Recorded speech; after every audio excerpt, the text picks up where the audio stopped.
तर नमस्कार मैत्रिणींनो, आपण आज बनवणार आहोत दह्याची कढी।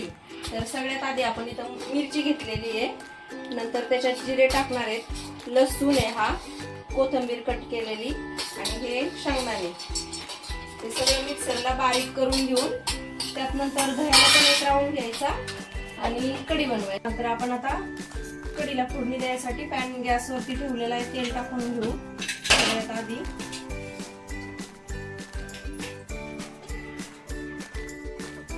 तेल टाकलेलं पाहिजे, जिरे मोहरी,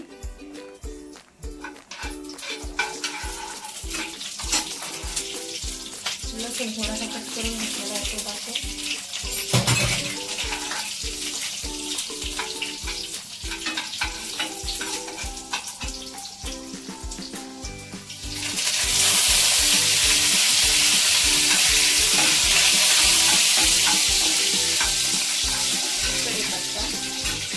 आपण वाटण करून घेतलं, मिरची, शेंगदाणे, कोथिंबीर, लसूण, जिरे आणि त्यातच दही पण राऊंड घेतलेलं आहे, हळद पण त्यातच थोडी टाकलेली आहे।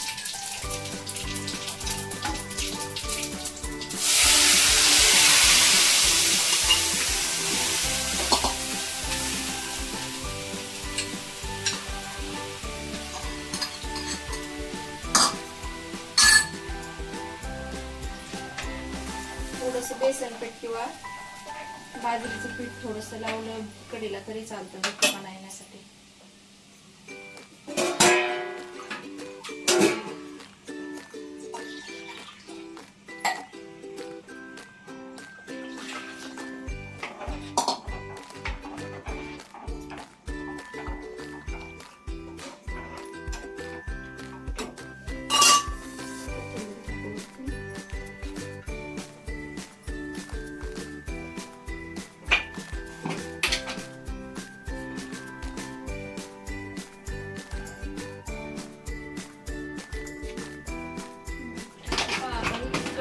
फोडणीला टाकली होती आणि ती अशा प्रकारे आपली कढी बनवून तयार झालेली आहे।